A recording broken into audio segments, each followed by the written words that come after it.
So, welcome back again, the very final session of this conference. And I thought we will wrap this up a bit and also look a bit ahead towards the future.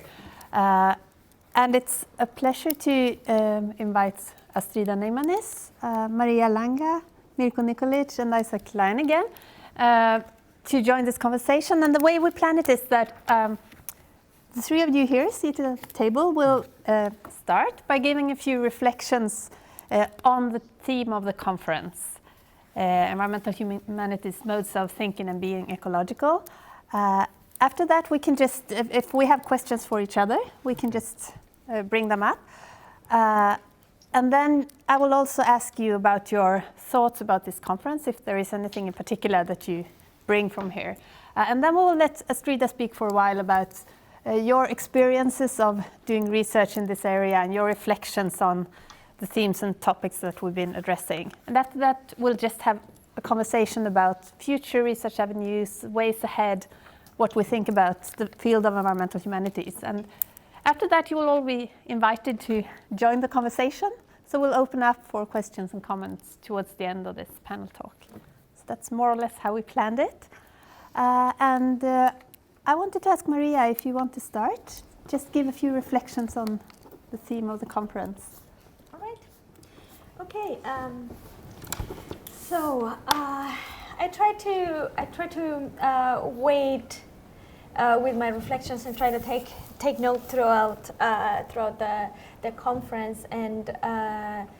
But my reflection is deeply connected to my fieldwork and my practice, I think, and with the inspirations that I get and connecting that with everything that everybody has said throughout this last few days.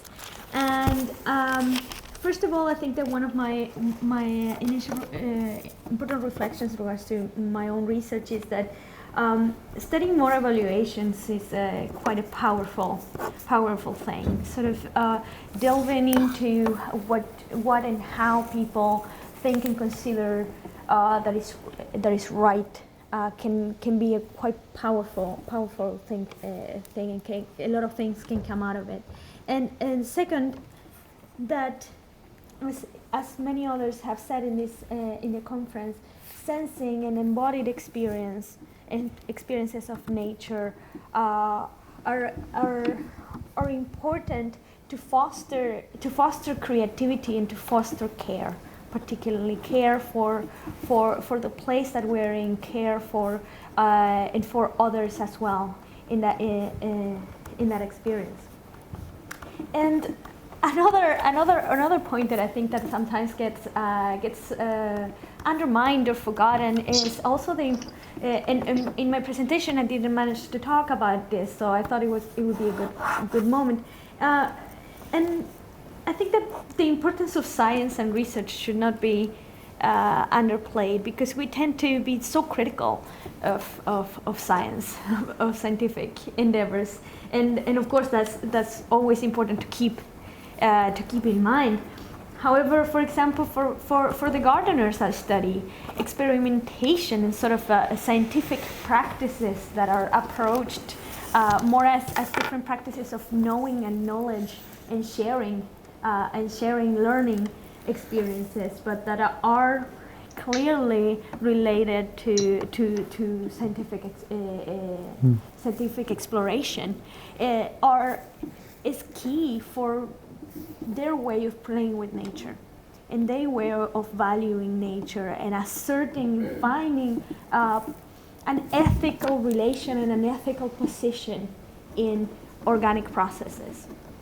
So I think that it's important to highlight that through scientific explorations we can recover some of the magic and the excitement that was regarding to finding our place and finding an ethical relation to nature and natural things. And there's a lot, and for gardeners, something that I think I take with me and I want to share with you is that this experimentation and so on was about magic. funnily enough. So scientific practice was about magic, because it was about what you don't know, or what you can't understand, as well as what you can. And to sort of wrap it up, I think that the idea that kept coming is this focus on process and the journey instead of the destination. The focus on not on the knowledge that we get as outcome, but in the process of exploration, in the process of testing and trying and playing and attempting to do things. And as a final point, as a sociologist, I always have to go back to the importance of thinking about collective action whenever we're talking about these things. And one thing that I think that I would like to see is let's stop avoiding conflict, because I think if Greta Thunberg has taught us anything, is that we need to stop avoiding conflict. And I saw a lot of in my fieldwork that this tendency towards needing to be in consensus, needing to be in agreement, needing not to shake things up for fear of perhaps losing our little space that we have carved out. We need to rely on each other and try to shake the boat. Let's not be afraid of conflict. Thank you. Nico. Thanks. I would really like just to a bit refrain what has been, echo what has been said, and maybe we can bring it all together. These several days has been really empowering. So I will actually, if you don't mind, start with Dana's Decolonizing Animal Ethics Research Guidelines. I would say we could think about it at the moment as a decolonizing social ethical politics of research. So it involves community engagement, following local protocols, capacity building, I'm a bit transposing here, control, ownership, and community responsive sharing. So I would like to think that what First Nation, Earth, Water, Air defenders, what environmental humanities, what non-indigenous Earth defenders are asking is echoing the question that is, I think, at the core of also feminism. So Adrienne Rich speaks about feminist politics of location as saying, once again, who is we? So who is the community actually at each and every moment and each and every place and land? So who is invited and who is listened to, who is missing?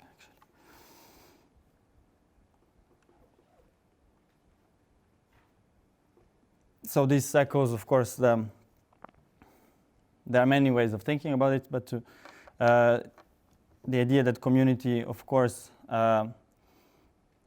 always involves many different powers, bodies, forces, and agencies. And there are many traditions in which we can formulate it. And now I will, because I'm a non-European European, same peripheral subject, I will pick up again this idea of ecology, because we gather around environmental humanities, but ecology, and this is a reading by actually Jean-François Lyotard, a bit surprisingly. So it is oikos, it is at the root of the word and at the root of the science, and most often in environmentalism or ecological thoughts, oikos is related to oikonomia, economy of nature. However, there is also a minor line of a minor understanding there of the word. Oikos also refers to home, of course, but oikeion, which means the secluded in the home. So in the context of European tradition of homemaking, it is the women, the children, the slaves, and also other than human bodies. So ecology speaks with oikoion.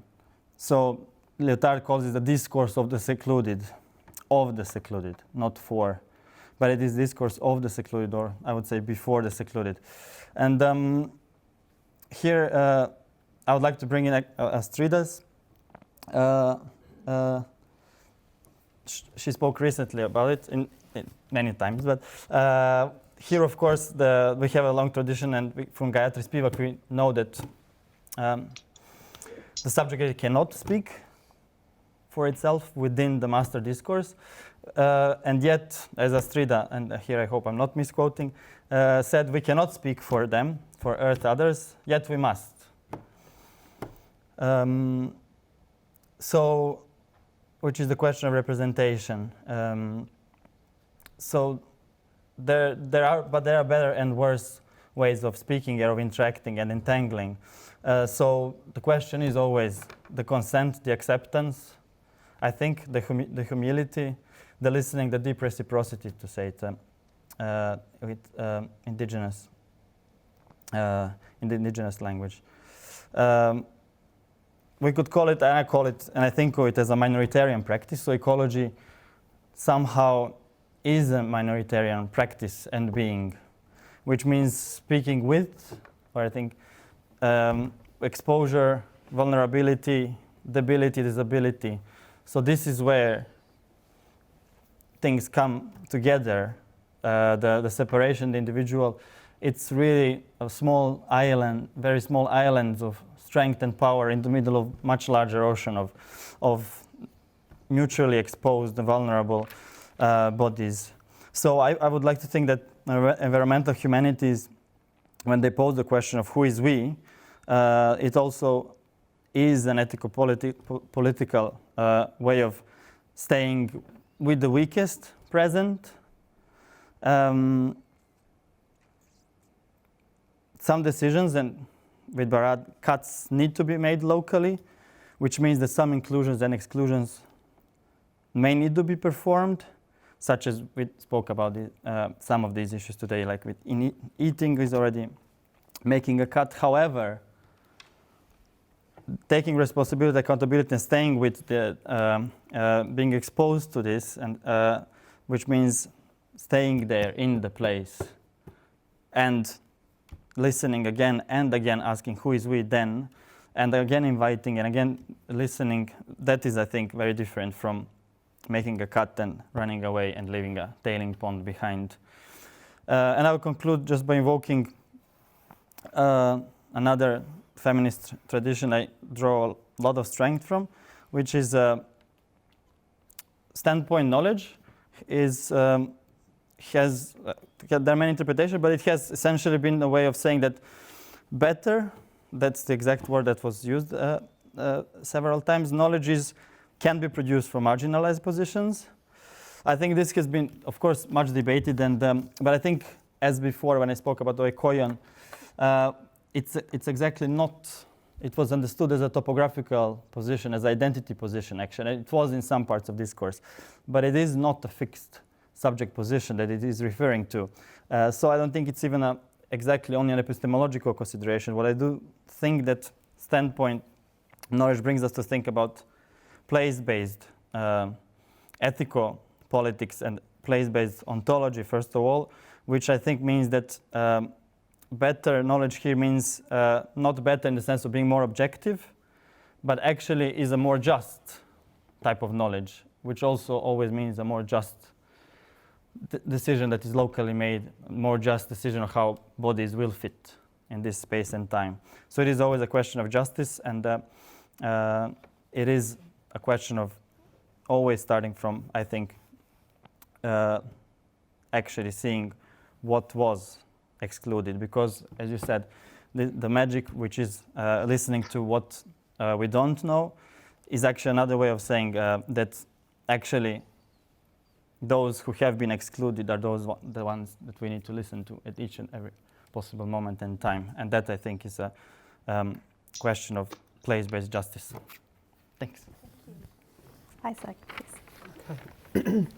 I think I may echo some things that have been said already in different ways, but I'm coming into this conference, to be clear, my background is in business and enterprise and not so squarely in environmental humanities. So I took on the postdoctoral position and trying to learn something new, to try and add something to that. And that was my reason for coming to the conference as well, is to learn new things that I can add to my own work. And that I think has been very productive. I came to this conference with a more recent question in mind, which is what is a work of art? And this was discussed by Celia this morning, and meeting Mirko has been very inspirational to thinking, when art is needed as much as scientific inquiry. And I propose or provoke that for me, business and enterprise is and should be a work of art. Mm-hmm. I would see entrepreneurship as artistry. I wouldn't see entrepreneurship as rational and calculative. I would see it as people have said for a long time, and entrepreneurs are not necessarily in business to make money. Entrepreneurs love what they do. They see what they do as being an art. It's one of the reasons why in business and management now there's this move to talking about a business canvas instead of a business plan, because it invokes this idea of, rather than having this rational, calculated plan, we like to think about how we do combine resources and processes and practices in different and creative ways. So these are questions that have to be at the centre of how we're going to live well, how we're going to survive, how we're going to go forward in a new way of production or not at all. Business and enterprise is a reality for me that has to be at the centre of this. So that's what I try to bring, is thinking about acts of bricolage, assembling resources in new ways, and trying to deliver social value and political value from economic processes.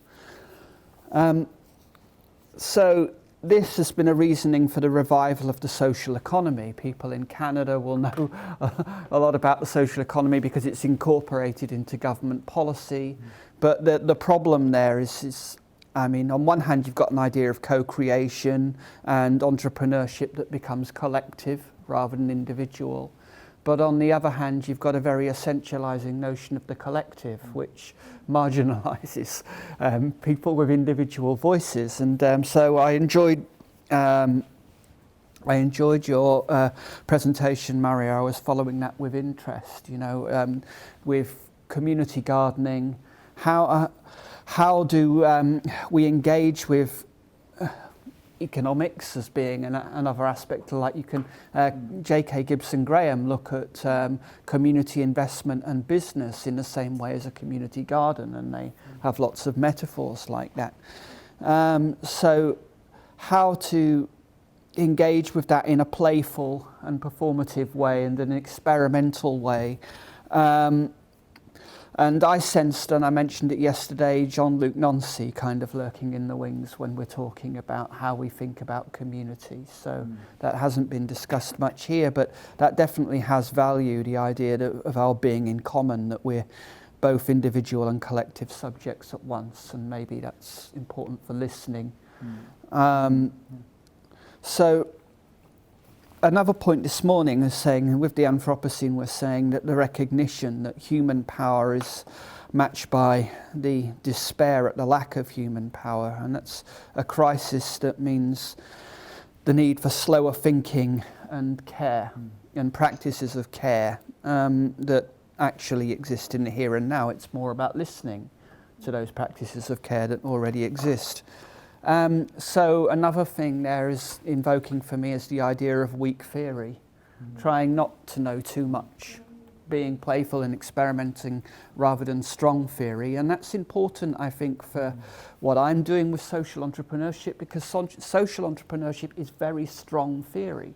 It's very masculine, it's very technical, it's very managerialist. It's as if presenting post-political solutions to other people's problems a lot of the time. So I'm trying to think more with James and with you, Mirko, about what decolonial thinking really means. if we're going to talk about business and enterprise, and getting away from or being outside of the grand narratives, as Lyotard would say. How do you listen to the small narratives and how do you amplify that? Something I did for the Diverse Economies Handbook coming out next year was the idea of moving to enterprising and seeing it as a verb. But I think the danger there is you start to fudge the fact that enterprises have constitutions, they have form. It's very easy to say, oh, let's not think about enterprise, think about the action. But actually there's a reality with enterprises, and constitutions and things like that matter, rights matter. Where is that balance between the keeping things in motion, but also recognising that you've got to settle on a form in some way or other? So what I did with that chapter was looked at decolonial thinking and decolonial love, and I brought in practices of Buddhist metta and repair, and which I found was very conducive to decolonial thinking in a different way. So it's a chapter that reconciles Indigenous knowledge in Canada with the actions of my colleagues in Cambodia who've built a bamboo meditation retreat, which on one hand would have a business canvas. On one hand we'd be saying, oh, it's a business and it's going to make money for an NGO that's going to become sustainable, and the grand master narrative of social entrepreneurship would firmly stamp its foot in the ground. But this is a community of people living with trauma, that have lived through traumas that most people can't imagine in the last 40 years, who are keeping alive Indigenous practices using bamboo, who have created jobs for local people in a kind of environmentally sensitive way that's creating a sense of identity and inclusion in a community that's otherwise been inflicted by trauma. So what I'm trying to do there is frame it as a practice of repair rather than the practice of innovation, because for me innovation is the master discourse. It is the kind of strong theory. So practices of repair is something I want to think through much more, and I think James has helped me do that. Mirko, I look forward to that presentation being uploaded and listening to it again and again and again until I understand things properly, but it's going to be very helpful. Yeah. Okay, so that's me. Thank you very much. Thanks a lot. One thing that I thought about when listening to you and when following the discussions during the conference, and I wanted to hear your reactions, is a lot of the discussions here a lot of the talks we had were about the place-based and how we localized matters of environmental change, which are often, a lot of this is global environmental change, which we try to localize in places to which we are attached in different ways, and as a way of making maybe environmental communication or sense making a bit more tangible. And for me, coming from a communications background, of course, that's something that's very often being discussed, that as a way of making people reflect a bit more about the environment, and in particular when it comes to really global issues like climate change, for instance. The need for localizing place attachment, tangibility. But on the other hand, one of the things that I was a bit involved in during the first phase of the seed box was a study of visualization of climate impacts and related to climate adaptation. So that was really trying to visualize people's own homes and using this computer program which allowed you to type in your address, and then you see a picture of your own house, and then you can elaborate with different climate scenarios, and then you get recommendations for how to adapt. Really, really bringing climate change to your own doorstep in a way, and really thinking about the place and the attachment to your own place. And what that does, of course, is in one way making very abstract, complex things more concrete and more relevant for people. But on the other hand, it tends to make these complex and global and very, ethical issues as being a bit too mundane in a way, that it becomes a matter of how we paint our houses or how we plan our gardens or something. And that there seems to be a bit of a balance here between the localization of global environmental matters and not losing sense of this broader community that some of you are talking about. And I mean, this distinction between the individual and the collective. I don't know if I make myself clear, but I just wanted to hear some of your thoughts about that. Oh, well, do we do it in order again? Whatever order you want. Well, I think this is a very important point, because while a lot of the policies and that are used to sell sustainability in that sense, or sell anything as sustainable, have to put this emphasis on the individual. And I think when we think about modes of thinking and being ecological as an individualized endeavor, and I think that individualized is a good. It's better than saying individual, because I think that if you read any social theory, we never do anything individually. So the only way that a practice is individual is if you individualize it. There's an action there that I think it's important to keep in mind. And these are the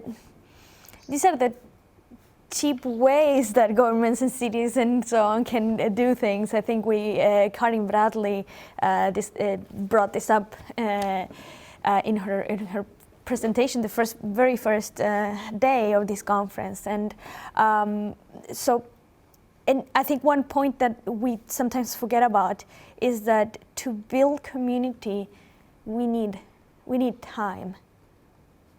And I think that in most of our lives, we don't have enough time. We don't have the time for community. We don't never feel that we have that, because there's such a drive for productivity, or the only way that we can continue making a living, it ends up consuming practically all of our time and our lives. So I think that thinking about unproductivity is an important part of starting with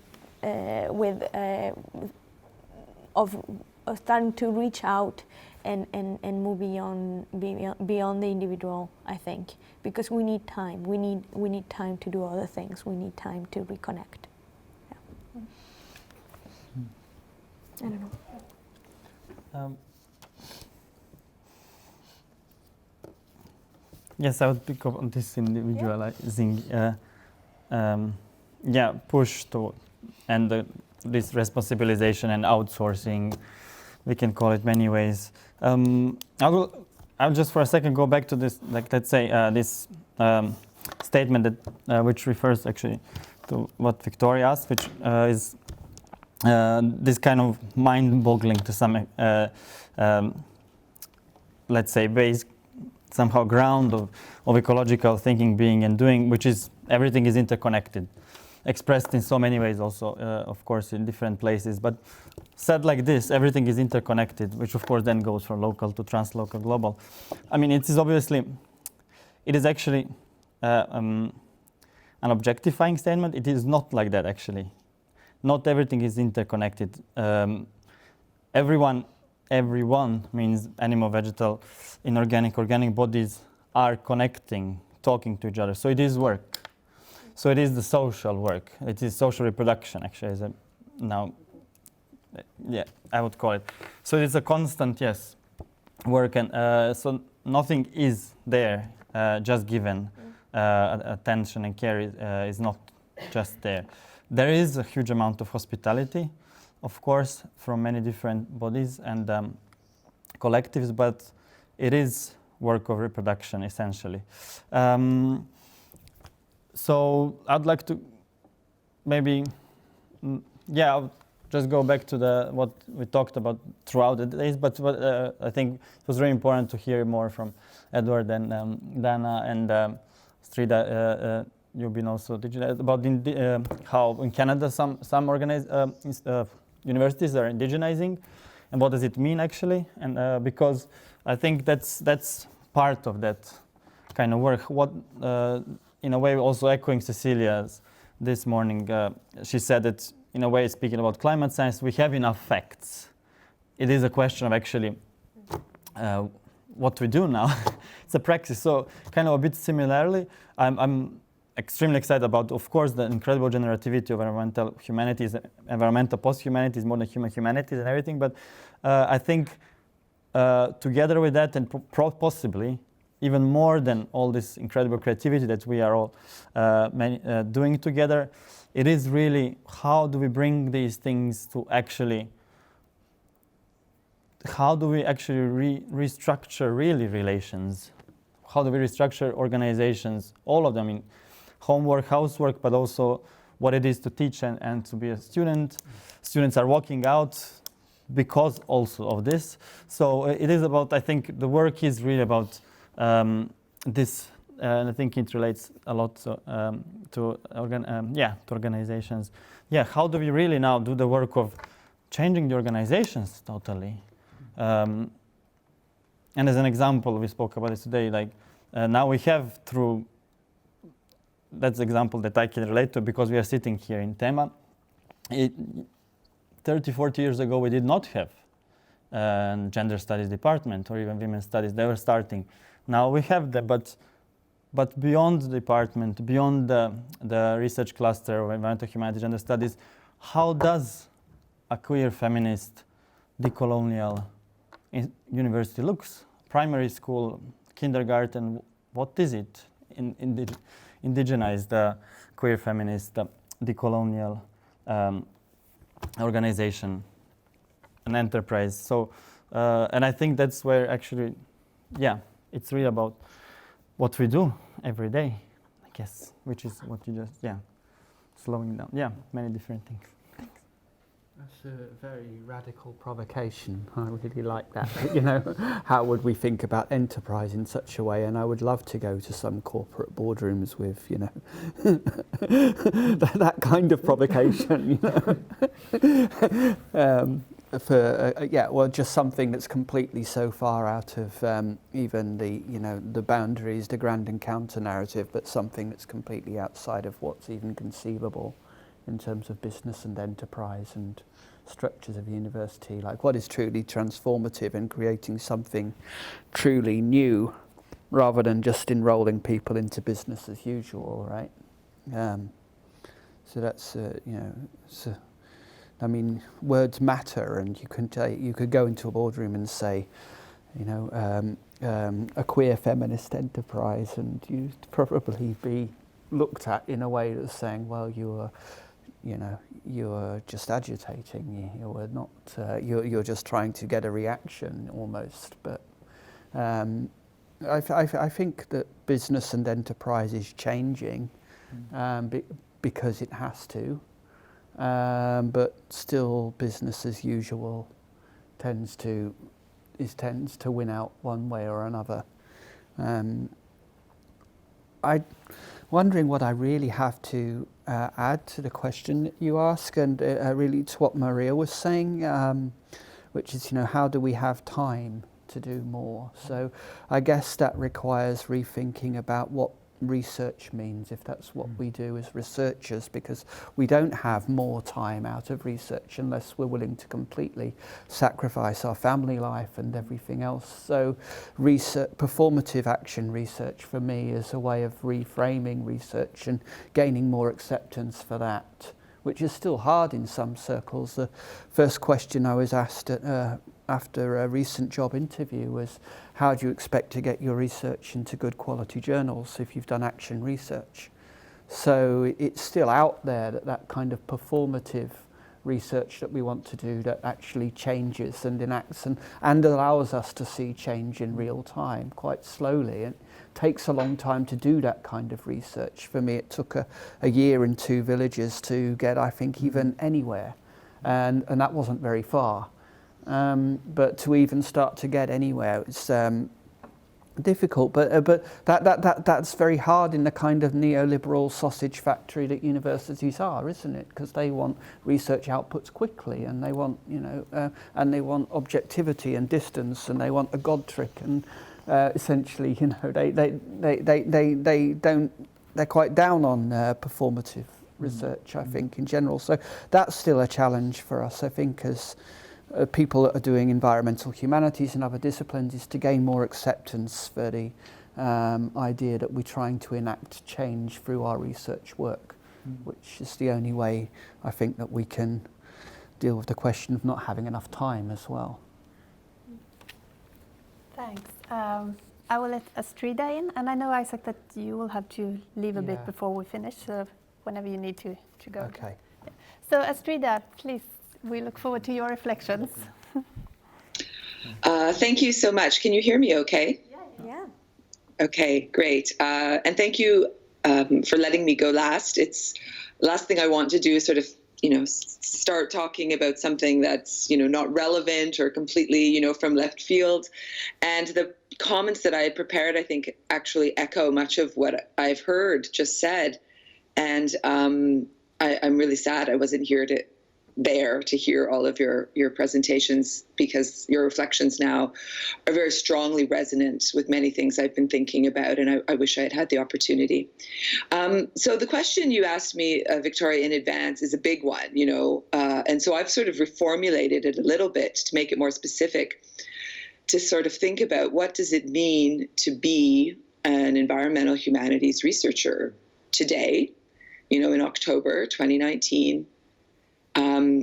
And maybe how is that different? How has that changed, or what has been amplified of that since, the seed box was a twinkle in our eye in 2014, It's been more than 5 years, and it's a short time, but it's actually, I feel like a lot has also ramped up, and a lot of things have become more urgent, while other things have, delightfully slowed down. So I'm trying to think about that gap a little bit, and I've come up with maybe 4 things I wanted to touch on briefly. And, what does it mean to be, I should also say, a feminist intersectional environmental humanities researcher, which is my own situated sort of place and my own commitment, and how does that look now? And I think I want to say the first point that has just become more and more and more clear to me in these last 5 years is that climate change and the associated environmental crises that we are currently living through and have been, for centuries in many ways, is a symptom of deformed intra-body relations, like it's not a separate question from questions of misogyny and colonialism and patriarchy and poor hatred and ableism. We I'm sure I'm speaking for most of us, if not all of us, have always known these things are connected. But in the last 5 years, it's just become very, very clear to me how climate change is not one amongst these problems. It's a symptom of these problems, So how do we really start from that position and not add on the question of gender and add on the question of colonialism, but keep it at the very, very center of anything we think about in terms of environmental crisis? And then the second point I've been actually more recently thinking a lot about in relation to this is care, I think, which all of you have mentioned. But as researchers who are writing and reading and acting and being with these questions for most of the day, every day, 3 in the morning, 5 in the morning, waking up, I am experiencing in my own body and in the bodies around me such a strong sense of overwhelming despair, to be really frank about it. And so I think for me now, it is more and more important that affective dimension of the trauma that we are experiencing, the we here being very dangerous and important, the we that we are the trauma that we are experiencing in different ways as different bodies, but that we are all really experiencing, has to be dealt with, you know, and thought about and acknowledged, you know, and figure out how to use that as something within our own research practices as well, you know, and not sort of pretending it doesn't exist. Because I think the trauma and despair and depression and anxiety that many people, you know, have felt for many, again, centuries, but are feeling particularly acutely, cannot be just sort of, you know, ridden over as though it's not there. And that, I think, connects me to my third point, which is that time feels very different in 2019 than it did to me in 2015. And there is a, you know, as many of us are, you know, protesting in the streets and joining the climate strikes and related other kinds of actions, you know, the urgency of what we're doing is feeling very acute. And I think I'm sure I don't speak for myself alone when the question of what it means to be a researcher, you know, becomes very more pressing, you know, like, why am I sitting in a classroom talking about theory and reading books and interlocuting with people who sort of think the same way I do? You know, these questions have always been questions for, I think, researchers interested in justice, but they feel really important now. And I think it's a question we have to keep asking ourselves. You know, not that research, I don't think anyone would suggest that the research we do isn't important, but continually asking ourselves, why is what I am doing important? Why does this matter? And how is it directly in allyship with direct action of all kinds, you know? How does the work we are doing as environmental humanities research a direct contribution to addressing emergency, you know? And I think we all have different answers for that, but how important it is for us to keep asking that question and keep sort of reflecting on that, and sort of, I guess, really challenge any sort of sense of comfortable retreat we might go to, you know, where we can reflect and theorize and put ourselves on the line continuously, you know, and what does it mean for a researcher to do that? Which brings me to my last point. And this, I think, echoes very strongly what, Mirko, you were just saying about institutions. And that, for me, is in the last 5 years, it's become very clear to me how important it is to remember that the institutions in which we work are environments, you know, and are environments of climate change and ecological, if that means, you know, oikos and relation and being with and caring and the possibility to forge relations, you know. If these are our institutions, our ecologies, then what are we doing every day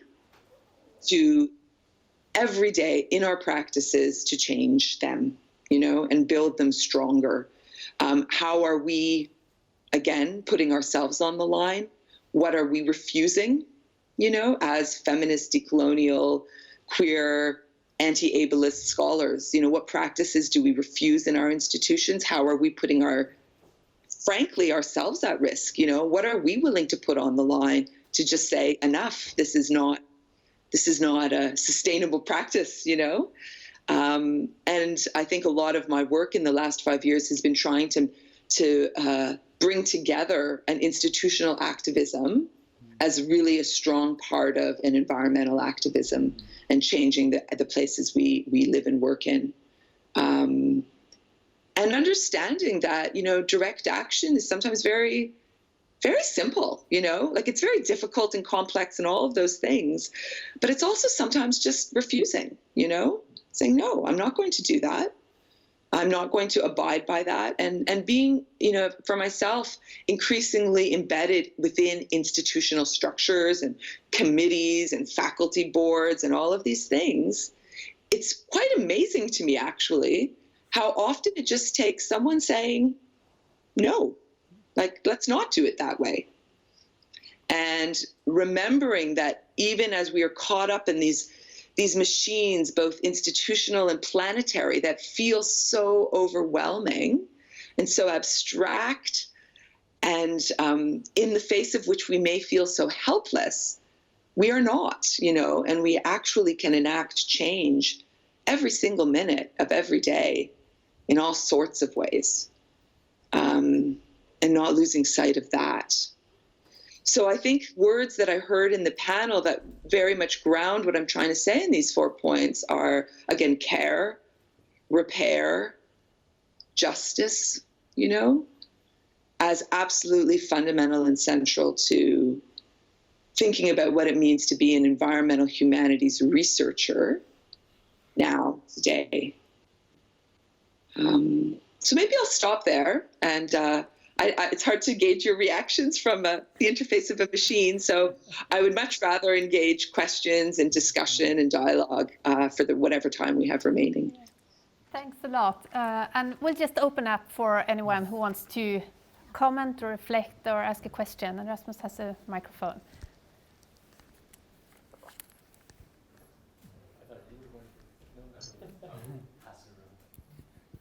Did you want to start, James? Or? Sure.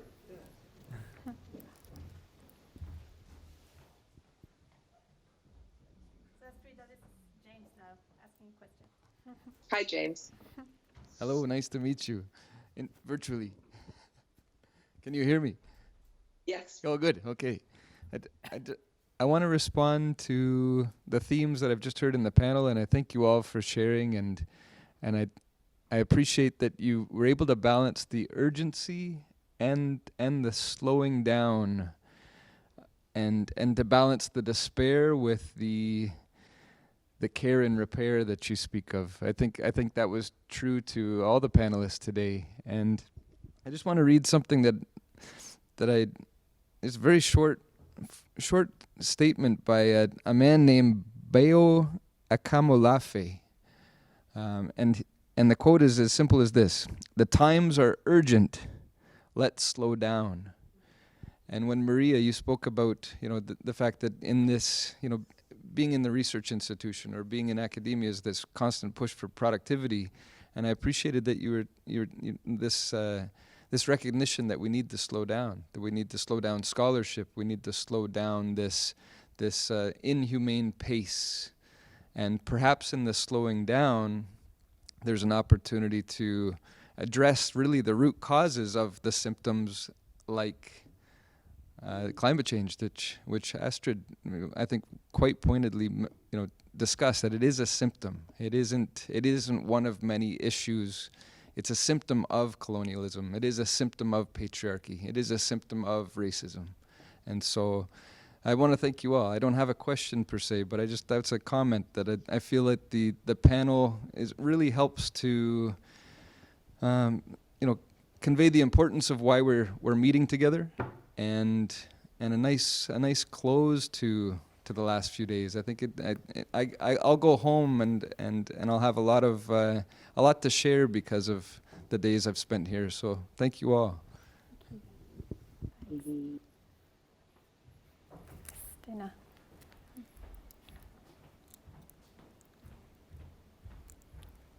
So now it's Dana. Yeah, I wanted to thank the panel and Astrida, you for bringing things together around our roles, and especially the frustration that you referenced about feeling like we're in the classroom when maybe we should be in the streets, or maybe we're in the streets when we ought to be building social enterprise, or it feels like the right place to be in the wrong place, or the right time to be in the wrong place all the time.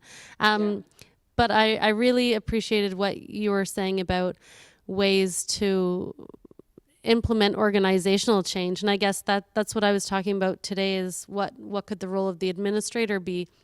And I'm curious, Astrida, what you're finding in terms of this organizing you're doing within the institution, because I recently heard the expression, the frozen middle, referring to, so let's say you're organizing your university around equity, diversity, and inclusion, which is something we're working on right now. You've got those colleagues of yours that will be the sort of easy buy-in, right? They're the people who come to the meetings already. And then you've got people who might suddenly become interested in moving towards that. And then there's the frozen middle, who are going to be unlikely to move or be motivated to act on a cause. And I think the same is probably true of when you're trying to organize people around environmental work in the university.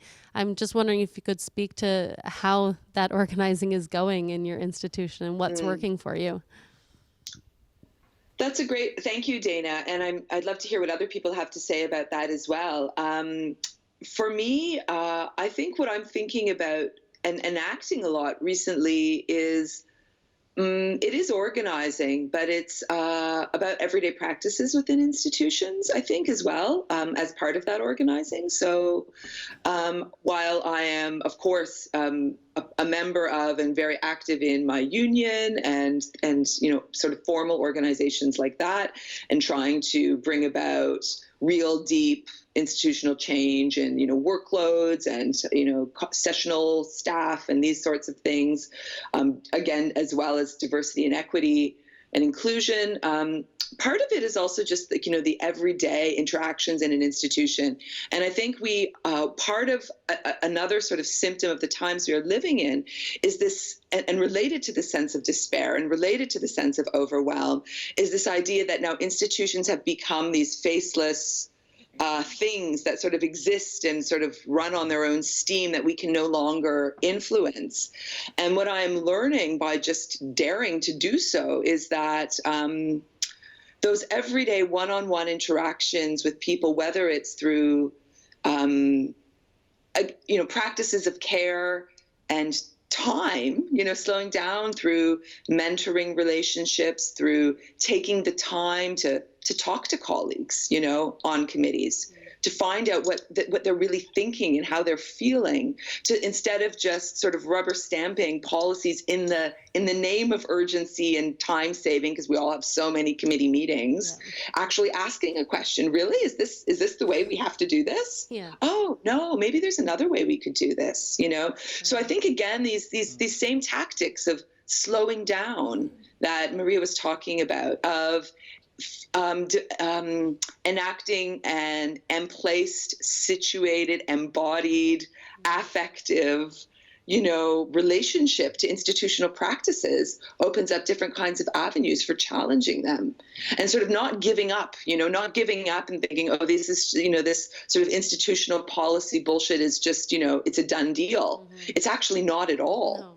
No. And remaining engaged and in the thick of it, and taking the time to ask the questions and care for each other within these institutional practices that is so tempting now to just want to turn away from, because they're like, oh my God, they're so frustrating and boring and overwhelming and bureaucratic and all of these things. But instead saying, instead of turning away from them, what would it mean to just look at them and treat them with care and time and ethical conviction to justice and care, So, I mean, it's an abstract maybe answer. Like, I don't have the sort of 5-step plan, but I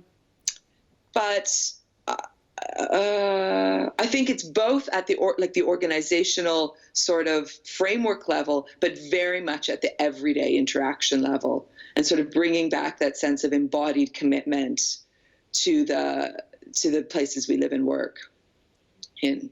Thank you. Yeah, that refusal is a theme that many people have talked about this week as well. Oh, great. Yeah. I mean, it's really amazing to me how I have found being on some of these committees, just refusing some things is not as hard as one would sometimes suspect it is, And of course it can be difficult and have consequences. But again, that's the question. I think if we're asking this in our sort of climate change activism, what are we willing to risk? What are we willing to give up? What are we willing to put on the line? As relatively privileged members of the we collective, that has to remain an active question. Thank you for your question. Yeah. Hi, my name is Nancy. I just wanted to give some perspectives because I'm a little bit outside of the seed box. So I'm a new PhD student here at Linköping at TIMA. And I have sort of 1.5 feet firmly planted in the science and the economic issues around environmental issues and energy and things. And I see that there is a real disconnect once you get in those fields with anything to do with environmental humanities. So this is what I'm trying to do in my own little way, is trying to see where I can bridge these. So I think organizations like the Seed Box are so much more critical than I think you who are involved in it even realize, because once you get into the people who are researching solar panels, they've forgotten about the environment, it can feel like. They become so, and a little bit maybe what you said about not being afraid of conflict, I think is also really important, because we need to get more of these sorts of people interested in the environmental humanities, so that in some way, even if it's a very small way, they bring that back into their research. And maybe this might be one of the ways that we feel less despair, that we're just talking to each other all the time and in this echo chamber. So I really appreciate these sorts of conferences, and the Seeds and Citizens last year was also really great for the exact same reason, that it, but it needs to be more. And yeah, so that was it. Okay, so and maybe that's a good concluding remark of this conference and this panel, that we need these conversations and we need to find ways to bring them forward also. I want to thank everyone so much for taking part both in the whole conference and in this concluding panel. And thank you a lot, Strida, for taking an early morning and interact Great. with us. Thanks a lot. I also Best way to start the day. I'm glad to hear. I also wanted to mention that if you want to read a bit more about what's been done in the Seed Box for the past year, there is the annual report. It's here, so you can just grab a copy of that one. And with that, I just want to wish you a good weekend and safe travels back home, and hope to see you soon again. So thanks a lot. Bye-bye.